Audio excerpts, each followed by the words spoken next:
Caríssimos irmãos, podemos nos acomodar por um instante. Povo de Deus, estamos reunidos aqui no quarto dia da novena em honra a São Sebastião. Vocês perceberam que as chuvas estão passando, né? Aos poucos estamos saindo um pouco mais de casa, vivendo um janeiro um pouco mais normal, como antigamente. E viemos aqui hoje para um encontro com Deus. Encontrando Deus, nós encontramos talvez nós mesmos que estávamos perdidos. Eu tenho 2 pontos que gostaria de partilhar com todos vocês nessa noite sobre a liturgia que nós acabamos de ouvir. Nós católicos temos um costume, e queira alguns dizer um mau costume, que nós às vezes entramos numa missa e nós estamos automáticos. Quando o padre faz a oração e passamos para a primeira leitura e salmo, parece que a gente desliga uma chave. Se eu perguntasse talvez para vocês, todos vocês que aqui estão, qual foi a primeira leitura, de qual livro, de quem nós tiramos hoje o Evangelho, Marcos, Mateus, Lucas, João, a gente fica no automático e espera às vezes o padre trazer à memória. Portanto, esses 2 pontos é necessário para quem ouviu, ou agora, como vamos refrescar um pouco a nossa memória. O primeiro ponto importante para nós hoje fala de um grupo grande de pessoas que tomam decisões e levam todo mundo junto. E aquele que no meio do grupo grande de pessoas talvez tenha uma opinião ao contrária, vai junto, tem que ir junto. É como se fosse, agora caminhando para esse ano de eleição, o ano que nós vivemos ainda, graças a Deus, uma democracia. Por mais que o seu candidato não vença a eleição, você vai ser governado pelo candidato que a maioria elegeu, você gostando ou não. E é justamente isso. É interessante perceber que entre os seres humanos, as coisas, comportamentos humanos vão se repetindo. É um livro de mais de 400 anos antes de Cristo, e reparem bem o que aconteceu. A primeira leitura de hoje nós ouvimos de Samuel. E Samuel, o povo olha para ele e fala assim: o profeta de Deus, escolhido por Deus, está muito velho. Nós queremos um rei. Samuel escuta o que o povo, a maioria, queria, leva até Deus. Deus, disseram que eu estou muito velho, disseram que querem um rei. E Deus fala para Samuel: olha, tudo bem, mas avisem o povo que quem tem um rei vai passar por algumas dificuldades. Por exemplo, você vai ter que trabalhar para ele agora. E tudo aquilo de bom que você tem, às vezes até membros da sua família, a sua melhor vinha, o melhor trigo, vai ser primeiro para o rei. Avisem o povo de tudo.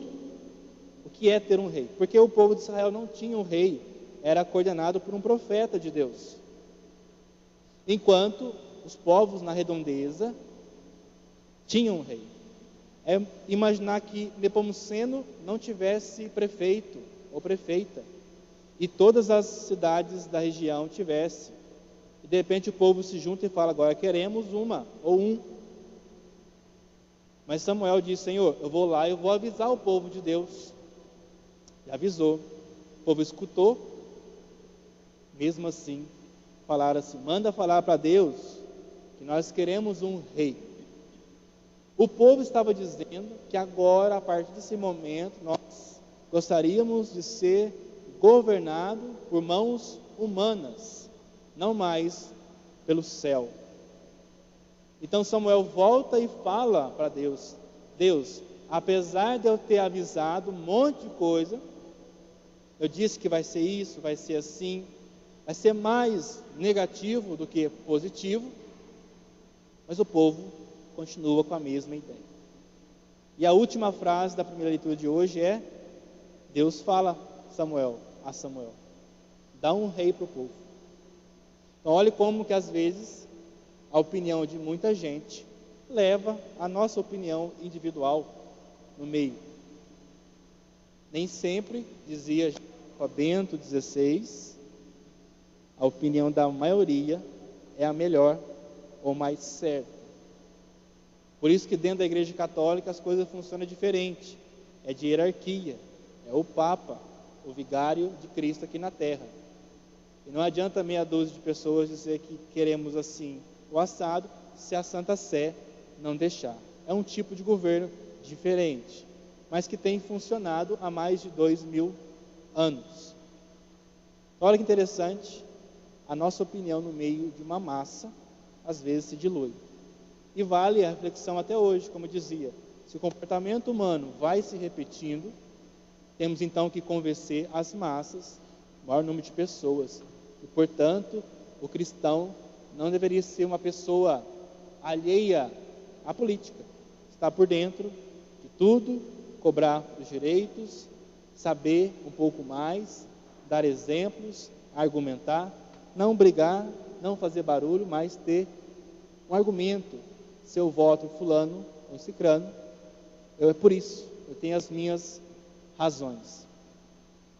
A massa, o povo de Israel, acabou sofrendo muito em seguida na mão dos reis e foram parar no exílio, viraram escravos. É o resultado. O segundo ponto de hoje é nosso evangelho. Nós escutamos agora um grupo menor que tenta fazer o bem para uma pessoa. O povo diz que na vida nossa teremos poucos amigos. Talvez se você pudesse contar bons amigos na sua vida inteira, não aqueles de escola, porque eles vão passando. Se eu perguntasse para vocês quem daqueles colegas da 4ª série, da 5ª série, da 6ª série sobrou, e é seu amigo hoje, talvez sobrou um ou nenhum, e você vai construindo novos laços de amizade. E de repente no evangelho de hoje, Jesus entra de novo em Cafarnaum, está numa casa cujas portas estão fechadas de tanta gente. De novo aqui a multidão aparece, porém ela aparece de novo atrapalhando. E 4 pessoas, nós dissemos os bons amigos, começam a dar um jeito. E perceba a dinâmica do evangelho de hoje. Quando ao redor da casa não se tem mais entradas humanas, surge a entrada de Deus, o caminho de Deus, que está sempre aberto para nós. E os 4 que carregavam o paralítico passam pelo telhado. Antigamente, na época de Jesus, as casas não eram como hoje, tão grandes, altas, ou como a sua, que você mora hoje com laje, mas era só aquelas folhas, e aquilo era fácil de arredar, e entraram por ali. E olha que interessante aqui, se na primeira leitura a multidão às vezes pode conduzir a gente para um bom caminho ou para um mau caminho, aqui 4 bons conhecidos amigos querem conduzir aquele que estava paralítico para aquele que poderia restaurar uma humanidade já decaída desde a entrada do pecado, pegando Gênesis, paraíso, caso Caim e Abel, e por aí veio. Então Jesus é aquele que veio para restaurar o que estava decaído. Mas em qual sentido? O homem entra, carregado por 4 amigos, e aqui vale uma reflexão nossa. Se nós olharmos no ciclo de amigos que estão ao nosso lado, aquele que mora com você, talvez, esposo, esposa, familiares, aquele que está no seu trabalho, na sua faculdade, se você olha para o lado e vê, você consegue achar pelo menos 4 que te levam para Deus? Aqueles que convivem conosco nos levam para cima ou nos puxam para baixo? Aqueles que estão conosco somam na nossa vida, pegam no nosso pé ou não está nem aí para nós, se nós um dia precisarmos sabemos que não podemos contar. Vale a reflexão. O homem ainda achou 4. E olha, paralítico. Para uma sociedade, um paralítico, do jeito do homem do evangelho de hoje, não tem utilidade nenhuma. E mesmo sem utilidade vital para alguém, para poder fazer algo para alguém, para conseguir algo em troca, ele conseguiria, mesmo assim ainda sobrou 4 amigos. Já pensou se um dia você cai de cama, fica aí paralítico? Já imaginou o seu ciclo de amigos, talvez 5.000 no Facebook ou no Instagram? Quem deles viriam para te carregar? Vale a reflexão. Quem está perto de nós é amigo ou é um usurpador que aproveita do bem que eu ofereço, seja material ou imaterial? O homem chegando até perto de Jesus, de repente, imagina uma multidão cercando, ele pregando o evangelho, ele olha aquela cena que encantou e admirou-se daquilo, e fala: olha a fé desses 4 amigos, que não abandonou aquele que era, aos olhos da sociedade, antigamente, como hoje, um inútil. Nada posso utilizar uma pessoa que está numa cama. Jesus fala assim para ele, imagina, vem um homem paralítico para o Cristo, e ele fala assim: seus pecados estão perdoados. Não era querer ou desejar, não, Jesus, os pecados deixa para depois, eu quero é andar, mexer os braços, ficar em pé. E Jesus mostra para ele, ou mostra para nós hoje, que mesmo se uma doença que nós temos hoje, uma paralisia, vejo mal, escuto mal, tenho dor nas pernas, se isso for curado temporalmente agora, daqui, quantos anos a gente vive? 90, se chegar, 80, alguns chegam a 100, vamos morrer. O que Jesus deu para aquele homem era a passagem dessa vida que é perene, que passa, onde as rugas aparecem, o corpo incha, e um dia vamos todos para o cemitério, esperar no sono Jesus voltar pela segunda vez. Mas até lá, Jesus fala assim, ó, se você viver sem os pecados, que é o mais importante, você vai para o céu. E o povo que estava ao redor começou a dizer assim, olha, quem pode fazer isso é só Deus. Quem é esse homem? E aqui a comunidade no evangelho de hoje faz uma grande profissão de fé. Ele é Deus. Aquele que sai do batismo, celebrado há poucos dias, o batismo do Senhor, vai conduzindo e restabelecendo aquilo que está decaído em nós. E o que mais pode nos levar a uma morte definitiva é a vida em pecado. É o pecado. Porque o pecado estará nos distanciando, afastando, dividindo, colocando longe de Deus. Justamente nesse ponto, Jesus cura o homem. Mas, de tabela, já que vocês querem saber que eu sou filho do homem, o filho de Deus, levanta-te, toma a tua cama e anda. E o povo ficou admirado com o pecado de um paralítico se levantando, pulando e indo embora. Aqui tem outro significado. Levanta, pega a tua cama, é tomar a tua vida nas mãos e não ficar usando os outros de muleta, colocando a culpa dos seus erros e acertos nas costas dos outros. Eu tomo a minha cama, estou perdoado dos meus pecados e sigo. É uma situação que acontece continuamente pós-confissão. Levanta esse pecado e anda.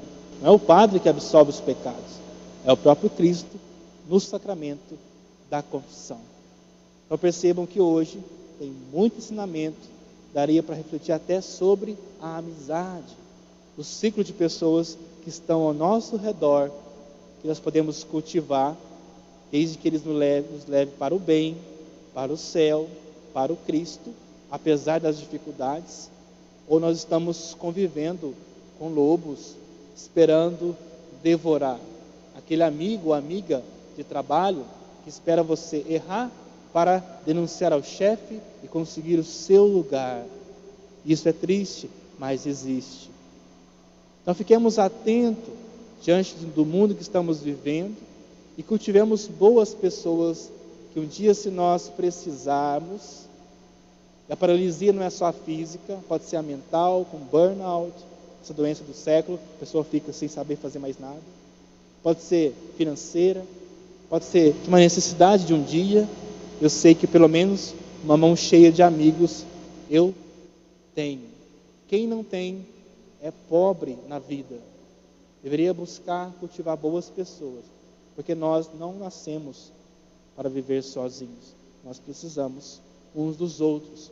E quando a paralisia bater, queremos ter bons amigos que nos ergam pelos braços e nos leve a Cristo, que lhe dá passagem à vida eterna, perdão dos pecados, restabelece. E aqui não importa o tipo de vida que tem se vivido, o grau do pecado, as experiências negativas do passado. Uma vez que eu me decido, ou se eu não consigo, os amigos têm que levar, eu encontro com Cristo, Ele vê a minha fé, restabelece, e eu posso seguir. Um dos mais belos sacramentos da Igreja Católica é a confissão. A cada confissão é isso que acontece. Louvado seja o nosso Senhor Jesus Cristo. Para sempre seja louvado. Vamos ficar de pé e vamos elevar a Deus as nossas preces.